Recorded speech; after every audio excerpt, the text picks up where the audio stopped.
welcome, ladies and gentlemen, to a new episode of Today's Youth. And today we'll be joined here at the studio by engineer Ahmed Latif. He's a telecommunications engineer. He will tell us more about his experience as a telecommunications engineer. He will also talk to us about his future hopes to make a career shift. And he will tell us why he's planning for this career shift. Thank you very much for joining us, Ahmed. Thank you, I appreciate it. Thank you. Ahmed, you chose to study telecommunications engineering, and you're currently working as a telecommunications engineer. True. Tell me, why did you choose this field of study, and why are you now planning for a career shift? Okay, first of all, thank you for getting me here. Actually, when I started studying telecommunication engineer, it was like almost 12 years ago or around 11 years ago. So at that time, the technology was something almost new, and the technology of the telecommunication was something almost new. So everybody was looking for that, and everybody was interested in that.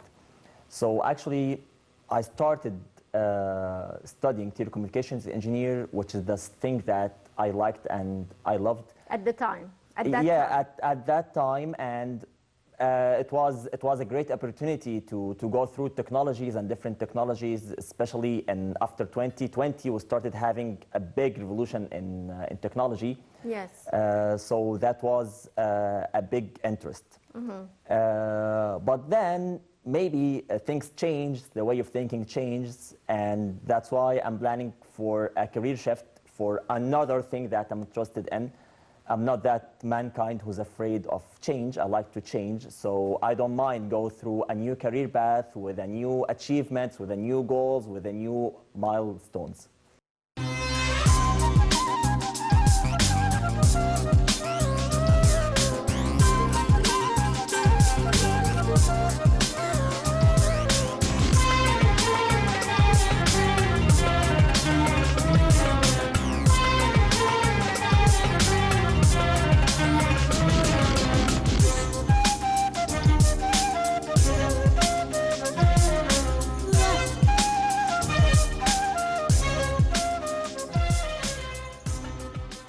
To talk more about your current job, telecommunications, tell me how important is this field in quality, in applying quality in telecommunications in the country? Well, actually, the concept of quality is not luxury anymore. Quality is something that we all should care about, because quality means that we don't have waste. Waste is a waste of many things. Waste maybe of time, waste of effort, waste of money, waste of manpower, many things has waste. So as long as I ensure the quality of operation, in this case, I'm ensuring less waste as much as possible. So that will reflect to a better performance, a better cash flow, a better economical situation with the whole business. Right. Talking also about the career shift, what are you planning to shift to? Well, actually, I started doing stuff related to teaching the Egyptian Arabic, which is not very common. Actually, most of the people and most of the Arabic schools, what they teach is what we call MSA or Modern Standard Arabic, but not a lot of people, they think about the Egyptian Arabic. So I started doing this by teaching people the Egyptian Arabic, as this is the dialect that we use here in Egypt. And actually, we have, as we call the soft power of Egypt, which is related to our dialect and how's our dialect well known all around the Middle East. So learning Egyptian Arabic will give you opportunity to be understood anywhere in the Middle East. This is not only the point. The point that I also started covering stuff related to the Egyptian culture, the Egyptian way of thinking, the Egyptian history, and actually I'm talking about especially the last 10 years, as we had a lot of changes through the last 10 years. So these positive changes I needed to highlight to people all around the world, in addition to the dialect. So it's the dialect, it's the culture, it's the way of thinking and everything almost related to Egypt. And this is what am I doing and will keep doing, inshallah, more and more. We have a lot of regular verbs. You're gonna find them down there in the description with list of regular verbs that you can refer to and you can understand. First of all, we're gonna take an example of the verb to drink, which is sharab. Sharab, which is the verb to drink. Okay. So let's start building our table right now. Get a paper and a pen quickly and start writing this table. We're gonna start by writing ana, which is I, inta, which is you to a male, and inti, which is you to a female. Okay. Then we're gonna start sorting up the past tense, present tense, and future tense. And just a small note to know that Egyptian Arabic or Arabic generally is written from right to left. That's why I started from the right direction to the left direction, not the opposite. So now let's start conjugating the verb to drink. All we're gonna need as a first step, just write down the main verb in all 9 places that we have right here. So start writing them. Then. Okay, so now we wrote the main root verb in all that conjugations. Now we're gonna start applying 5 rules. What is the first rule? So let's start conjugating the past tense. Simply in English, all you need to conjugate a verb with past tense, just add an ed, right? But in Egyptian Arabic, we're gonna add a t sound in the end. So we're gonna start by writing the letter ta, and ta, which is the plate that has 2 dots. Okay, this is what we call ta. So we added a ta, and the ta, and the ta as well. This is how we can conjugate the past tense, and this is our first rule. What does the second rule say? Simply, the second rule says that in present tense, we just add the b sound to the start of the verb. So I'm gonna be writing ba, and ba, and ba. So that means what? I'm talking about the present tense. And the third rule, which is related to the future tense. As in the past tense, I added a t, as in the present tense, I e. In the future tense, I'm gonna add an h, which is the ha sound. So all future tenses, it starts by a ha sound. But before we go on with the 4th and 5th rule, just to remind you, if you're interested with private online classes with me, please WhatsApp me on the written below number or mail me at info@speaklikeanegyptian.com.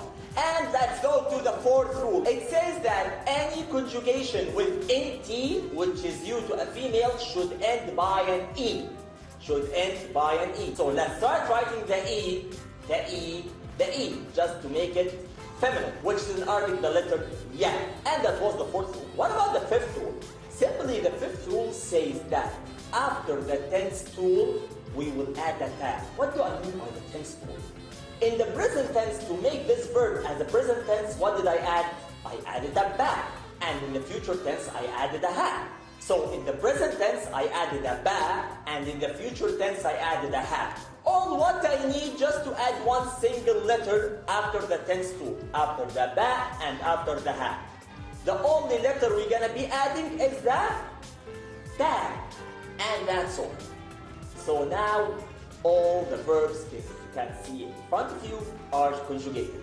So let me now read to you all the 9 conjugations. First of all, I will start by ana شربت. أنا شربت. أنت شربت. أنت شربت. Say it after me. The founder of the first virtual school, it's True. online. Yeah, it's an online school, and I was the founder of such kind of school online, and actually I started it in 2013.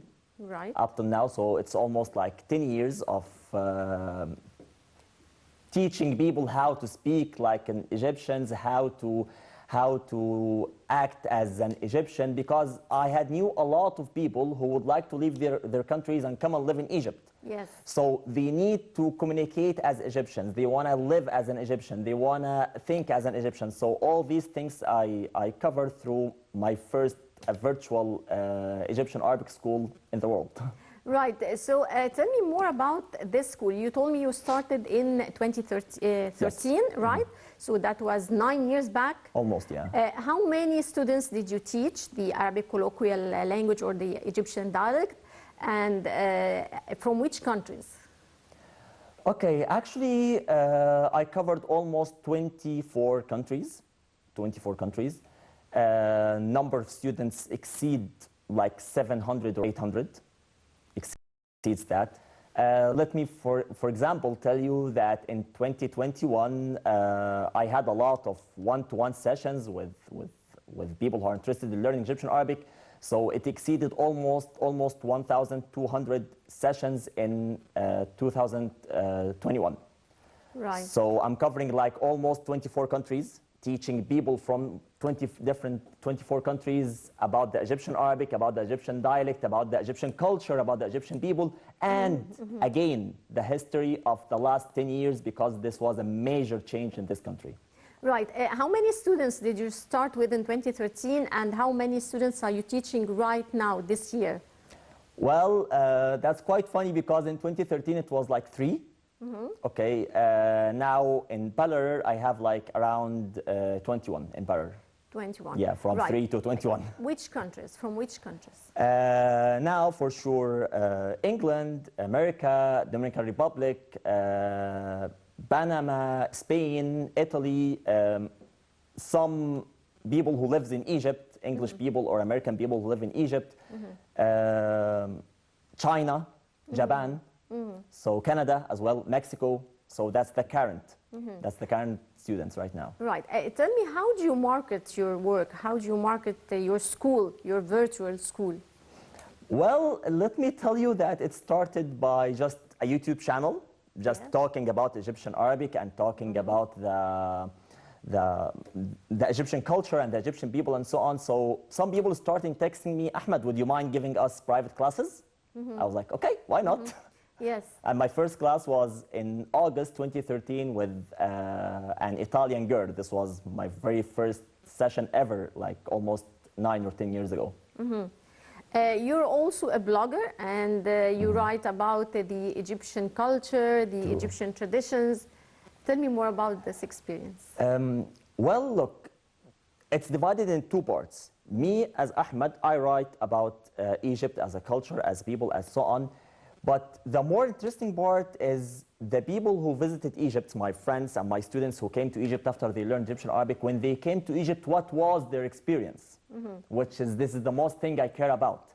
So it's a real experience that they tried to deliver to all the world through their experience going through Cairo or Sharm el-Sheikh or Hurghada or whatever the place in Egypt. Their experience dealing with the local restaurants. It was real fun. Their experience going through Khan el-Khalili, going to Ismailia city and have some Egyptian meals over there. So actually my blogging is like divided into 2 parts. The stuff that I write and the stuff that I get from my students and my friends who visited Egypt and who would like to talk about their experience visiting Egypt. So they write and you post what they write? Yes, or maybe we film it. Right. Maybe we film it and we post it on YouTube and so on. Yes. So they can share their real experience.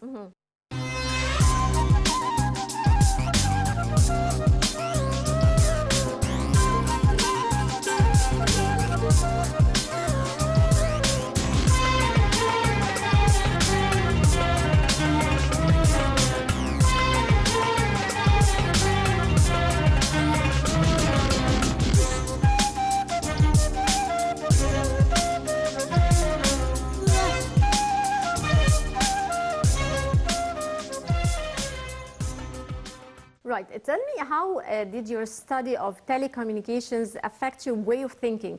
Because as I see, most of your work, or you want to make a career shift to this kind of a virtual school, being a blogger. So how far did the study of telecommunications affect your way of thinking? Okay, let me tell you something. Me, as Ahmed, I believe that technology affects the economy. So the point is that what? That I'm good learning technology, so I'm using the technology regarding anything I would like to do. So the effect was actually in two fields: the technical issue itself and how to build a website, how to build a mobile application, how to go through programming languages, which is thankfully Egypt now is taking care of such knowledge of programming and so on, which is, I believe, this is going to build a new generation who are interested in technology. And on the other side, the concept of quality. So I'm not interested in offering service, I'm interested in offering quality. So these two concepts helped me to go through the career path very smooth and very easy. Right. Talking about the relation between technology and the economy, one of the very popular fields is fintech. Tell me, how do you see fintech and its future here in Egypt? Well, okay, we already started that very, very strong in Egypt. Like, let me tell you, for example, in 2021, we had almost 70 payment applications Yes. in Egypt.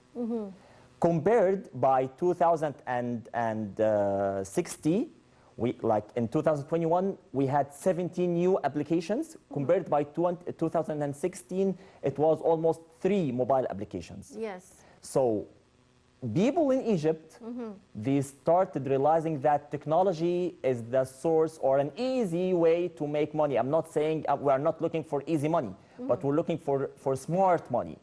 So using the technology will decrease the amount of effort, will decrease the amount of fund. So with this little amount of money, you can have this big business. Yes. Now, how do you see fintech or financial technology as a future? I mean, for Egyptian youth, how can they work in this field? How can it create job opportunities? Or a lot of youth may become young entrepreneurs through fintech. Okay, first of all, let us agree that it's not smart to know about only one field. You should know about economy, you should know about trading, you should know about politics, you should know about technology, you should know about everything. So generally speaking, let us agree that anyone who would like to go through a small business or whatever kind of business, he should read and he should know about many other fields. Yes. So how to start this is start to read. Yes. Start to be curious about reading and knowing more about fields that is not, maybe they are not of your interest, but you still need to read about it. So let us say the very first 2 steps you should go through is learning some technology, and here I'm talking about programming, and learning some finance. Because by the end of the day, these 2 will be connected to each other to create the powerful business that you're thinking about. So do you need to be a student of telecommunications to be able to have your enterprise or project or small project in the field of fintech? Short answer is no. All you need to know is to be interested learning technology. And let us agree that we all use the technology.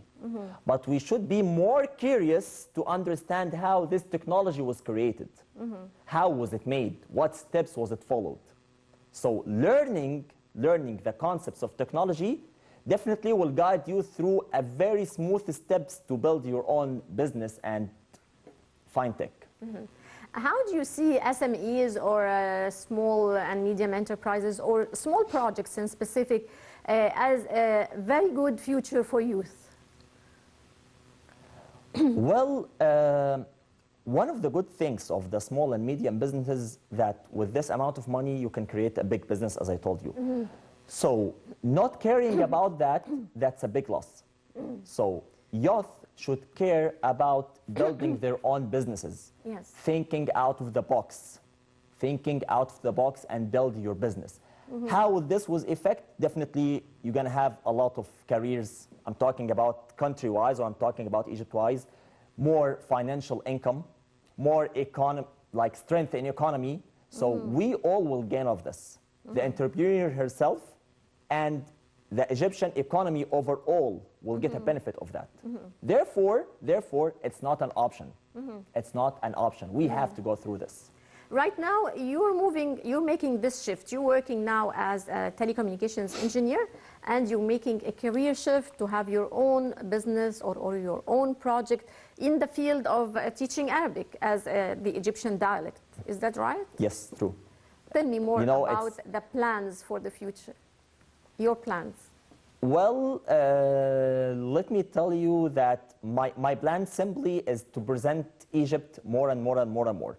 Maybe it started by just teaching the Egyptian dialect, but my big plan is that I can be a source for anything related to Egypt.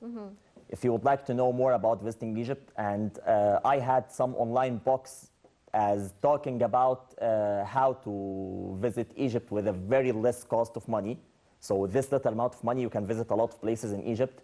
So it's about, my plan is already running through the dialect, but it's also more related to the culture, related to the economy, related to the people. And one more thing which is very important, I would like people to consider that Egypt is a suitable place with a less price to enjoy their time as travelers. So that's my big plan, that everybody should know more about Egypt because we deserve that. Ahmed, we were talking about digital transformation or financial technology and also the importance of this kind of transformation being made right now in Egypt, digital transformation, and the country and the Egyptian leadership is giving great attention to this kind of transformation. How do you see this? Well, actually, digitalization is something that the country and like all interested, all interested parties. Great attention. Yeah, great. It's going on, and I think it started with a very powerful plan since like 4 or 5 years. So I believe that we're going in the right way based on that. And, you know, I believe that one day Egypt will have the concept of zero papers. Yes. So I believe we're going through this now. We're going through this, and we're already done with mega steps. Yes. We're already done with mega steps. So it's going really well. And in addition, it's not about only like the zero paper concept. Let us say that the leader is that like I'm talking about the country, they are looking more for technology and to make youth be more interested in technology. Yes. As Egypt and the leadership, they all know that the technology is our next step to go through a great and greater country. So digitalization is not an option, and we already started this since like 5 or 6 years old, 6 years ago, and we're still doing it in the right way.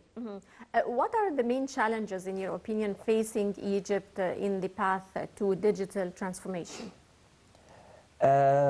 Now we don't have challenges, but let me say that 4 or 5 years ago, our challenge was maybe related to the infrastructure. But now, as like me, as someone who works in the telecommunications engineer field, no, now we have a better, much more better infrastructure. So I believe now we have only the challenge, the only challenge may be related to training people to use the technology more and more and more. And I believe this will not take a long duration because we all already using the technology. Just to think about how to use it in a better way. Right. Ahmed, you also attended the World Youth Forum, right, Yes. in 2019? Yes. Tell me more about this experience. As we see, the Egyptian leadership is also giving great attention to the youth through the numbers of the several youth forums that were held, the local, the national ones, and the international youth forums. How important is this kind of forums to gather youth together from different countries around the world to create a bond among those youth and to exchange their knowledge and their experience? Okay, first of all, we as Egypt, we had 4 international youth forums, and we had almost like 7 or 8. So we're talking about almost 10 forums, which is a great number. The good thing that the hospitality and the interest and the care that Mr. President he showed by himself. So he was there in all these 10 forums. He was there. So that's a big care that is really appreciated. The point that almost, let us talk about the International Youth Forum, there are almost like 5,000 participants. Yes. So there were like 2,000 Egyptians and 3,000 coming from out of Egypt. So it's a good chance to present Egypt in a good way, in a suitable way, in a meaningful way through a 3,000 visitor. Yes. Under the hospitality of all Egypt and all Egyptians. It's not only that. Change of culture. Like I made a lot of friends from many different countries. Yes. They knew more about Egypt. They knew more about Egyptians. Guess what? You know, the photos they can post to the social media platforms, it's a powerful thing that we can talk about. We as Egypt, we always care about peace, and we keep talking about peace. So the good thing that the World Youth Forum were held in Sharm el-Sheikh, which is the city of peace. And we did prove that. Thanks God, we did prove that for 4 times in a row. Maybe like the World Youth Forum wasn't there in the year of COVID, but we proved that we are a country who what I mean is that looking forward a great future very soon. Right, Ahmed, what's a message that you would like to tell to the youth from your place here? You definitely faced throughout your school years, university and career life so far, a lot of challenges, a lot of obstacles. What would you like to tell the youth about persistence and perseverance? Okay, let me say to the Egyptian youth, learn and study. Learn and study. Don't stop learning. Be always curious to know more about different fields. Don't complain. Don't look for excuses. It's very easy to look for excuses. It's very simple to look for excuses.